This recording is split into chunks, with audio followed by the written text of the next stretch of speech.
मागच्या पिरियडला तुम्हाला मी fusions theory शिकवली होती, त्याच्यानंतर वेव्हफ्रंट शिकवले होते. Spherical wavefront, plane wavefront. आज मी शिकवणार तुम्हाला ह्युजेन्स प्रिंसिपल. ठीक है. तो ये साइड से मैं थ्योरी लिखूंगा. यहाँ पे डायग्राम निकालना है तुमको. ये पहली डायग्राम है, इसका नाम लिखो progress of plane wavefront. Progress of plane wavefront.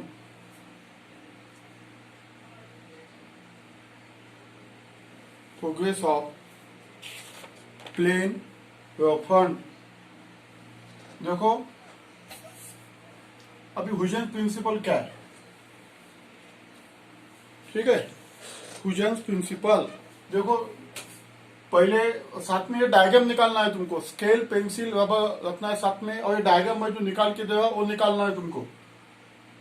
देखो पहले ऐसी ये प्लेन वेवफ्रंट है. A B is a plane wavefront. ये प्लेन वेवफ्रंट है. तुमको मालूम है प्लेन वेवफ्रंट कैसे इमिट हुई. समझो ये सोर्स है, सन है, यहां से स्पेरिकल वेवफ्रंट ऐसे बाहर निकली, इथून स्पेरिकल निघते आणि ती अर्थ होईपर्यंत त्याचा रेडियस इतका मोठा होऊन जातो की त्याचा स्मॉल पोर्शन जो आपण घेतला तर त्या स्मॉल पोर्शनला म्हणतात प्लेन वेवफ्रंट.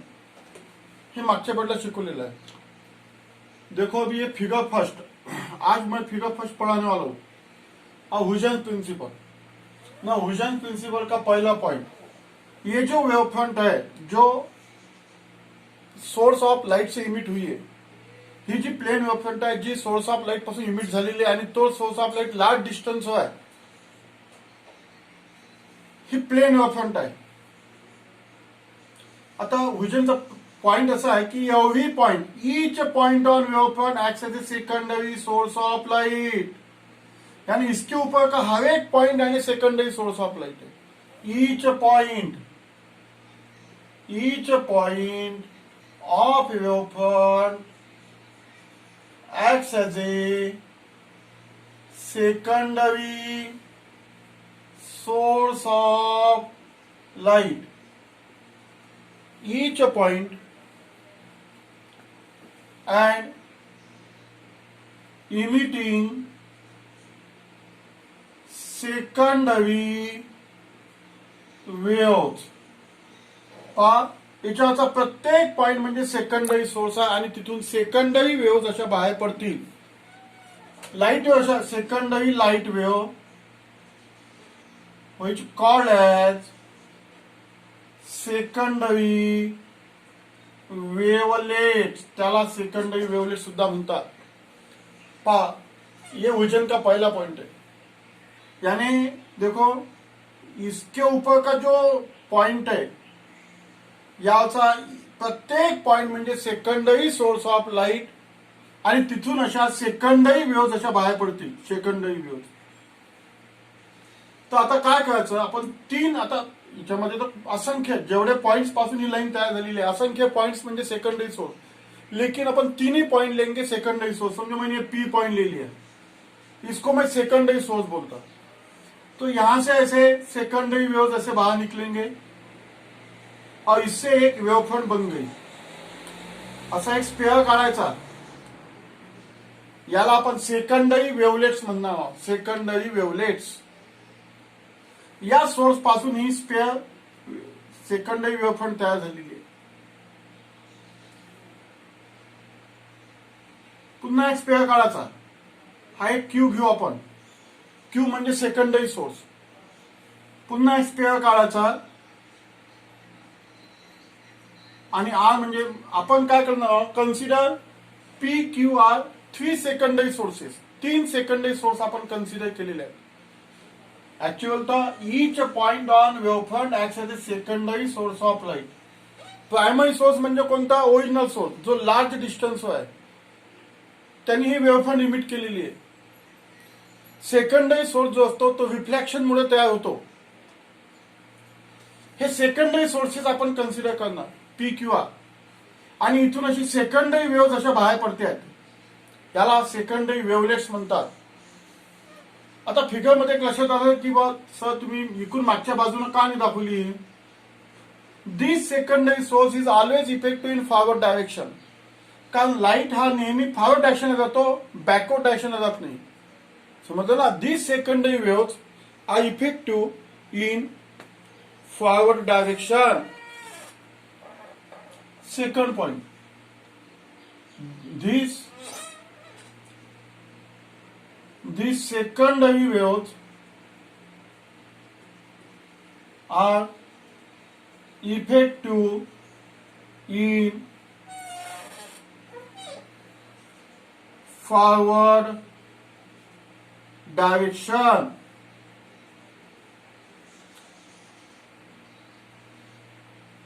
ही फिगर कशाची आहे. Progress of plane wavefront. Figure number 1 दे त्याला. अधिक फिगर आपली कम्प्लीट व्हायची आहे. These secondary waves are effective in forward direction. ह्या ज्या सेकंडरी वेव्स आहेत या फॉरवर्ड डायरेक्शनला जातात, म्हणून इथे मी बॅक साईडला दाखवलं नाहीये. हा झाला पहिला पॉईंट. पहिला पॉईंट लक्षात आला. मग पहा आपल्याला 2 फिगर काढायच्या. पहिली ही प्लेन वेव्हफ्रंटची, नंतर स्पेरिकल वेव्हफ्रंटची. Progress of plane wavefront. ही वेव्हफ्रंट घेतली एबी, त्याच्यावरचे 3 पॉईंट घेतले सेकंडरी सोर्सेस, आणि नंतर हिने अशी वेव्हलेट्स तयार केलेले आहेत 3.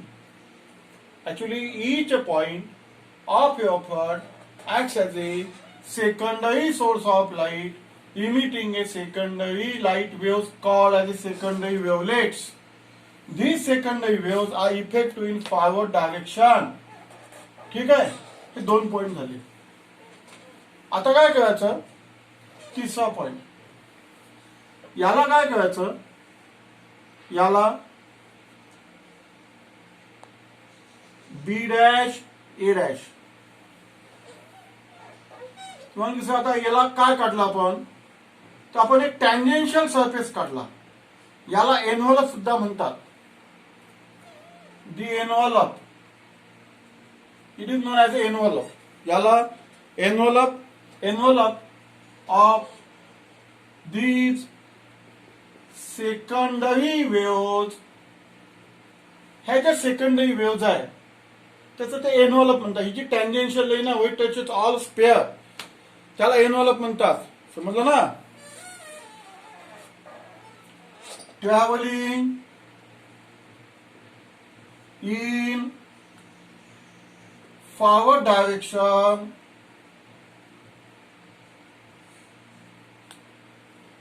Gives new wavefront. हे त्यांनी नवीन वेव्हफ्रंट तयार केलेली आहे. न्यू वेव्हफ्रंट म्हणतात त्याला. समजलं ना. म्हणजे समजा आता एक कल्पना करा की इथे जो आहे, इथून हा time T is equal to 0 आहे.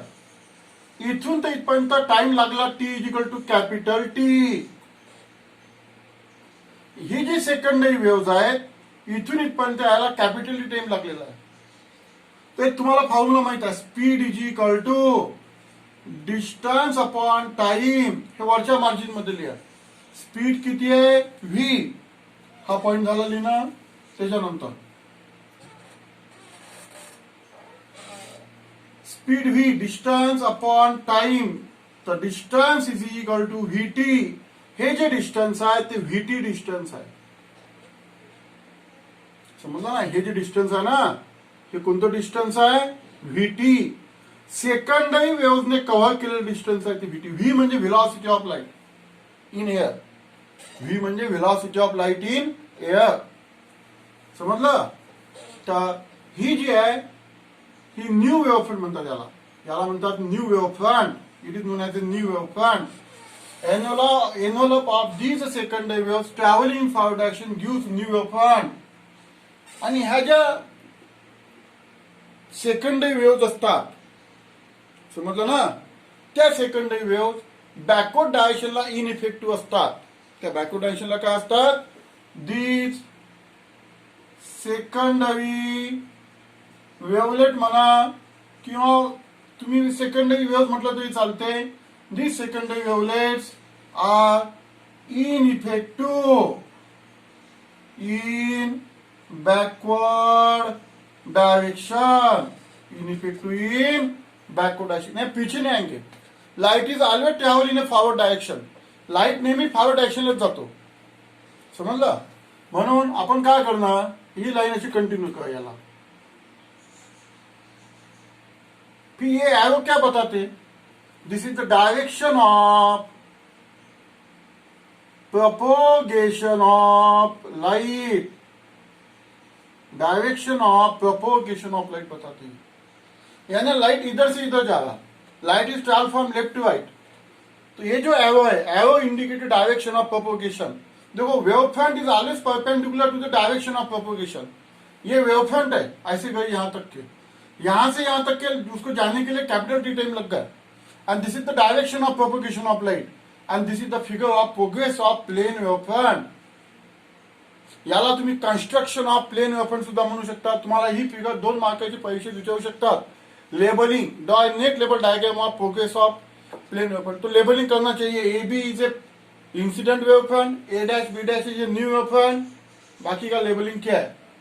तो this is known as A, ये 4 पॉइंट मैंने लिखा कि दिया है ह्यूजेंस प्रिंसिपल. और ये progress of plane wave front. काय काय केलेलं आपण progress of plane wave front. आता लिहा progress of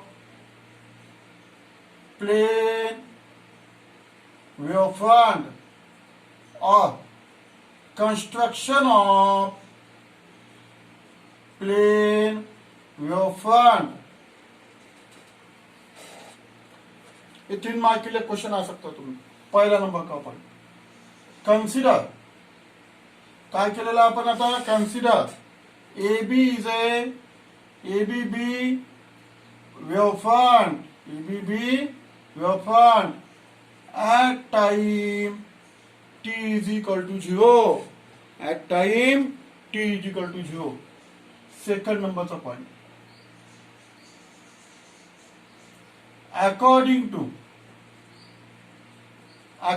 to Huygens principle, काय केलं आपण मग, याच्यावरचे each point as a secondary source of light. तुम्हाला ही पूर्ण थेरी 3 मार्काचे विचारू शकतात. ही डायग्राम 2 मार्कासाठी किंवा मग पूर्ण थेरी मध्ये तुम्हाला ही डायग्राम आणि थेरी लिहायची आहे. याचे मी 3-4-5 पॉईंट लिहून देतो. ते पॉईंट लिहायचे तुम्हाला. काय सांगितलेलं आहे, याच्यावरचा प्रत्येक पॉईंट म्हणजे सेकंडरी सोर्स ऑफ लाईट असतो. According to Huygens principle, each point on wave front किंवा ऑफ म्हणा, wave front acts as a secondary source of light.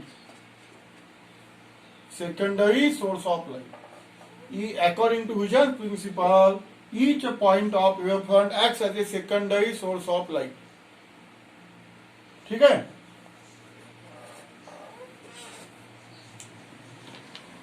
And emitting secondary waves. And emitting secondary waves. इथून secondary waves बाहेर पडलेल्या आहेत. 3rd नंबरचा point. Consider secondary sources P, Q and R. आपण 3 sources consider केलेले आहेत. P, Q, R. Secondary sources which emit secondary wavelets. ह्या secondary वेव्हलेट्स आहेत. समजलं. ह्या सेकंडरी वेव्हलेट्स आहेत. which emit secondary wavelets in forward direction. कोणत्या डायरेक्शन ने, इन फॉरवर्ड डायरेक्शन. 4 नंबरचा पॉइंट. पुन्हा स्पेअर काढायचा. Draw hemisphere taking centre as sources. Centre as P, Q N R. हे सेंटर घेतलं आपण. समजलं की नाही. आणि रेडियस कोणता घेतला आपण, व्हीडीएस व्हीटी घेतला व्ही म्हणजे काय velocity of light in air. इथून ते इथपर्यंत जायला टाइम लागला टी, तर डिस्टन्स किती कव्हर झालं व्हीटी. तो व्हीडीएस घ्यायचा आणि स्पेअर काढायचा. The hemisphere taking as centre P Q R and VDS VT. V म्हणजे velocity of light in air. आता हे जे आहे ठीक आहे आपण काढलं असं 5 नंबर द एनव्हेलप. हा एनव्हेलप काढला आपण A dash B dash after time T is equal to capital T, यानी यहां से यहां तक उसको टाइम लगता है capital T. The envelope A dash B dash after time T is equal to capital T. ठीक है. This envelope gives new wavefront. Gives new wavefront. ते आपल्याला नवीन वेवफ्रंट त्यांनी दिलेली आहे. तो this is the construction of plane wavefront, progress of plane wavefront.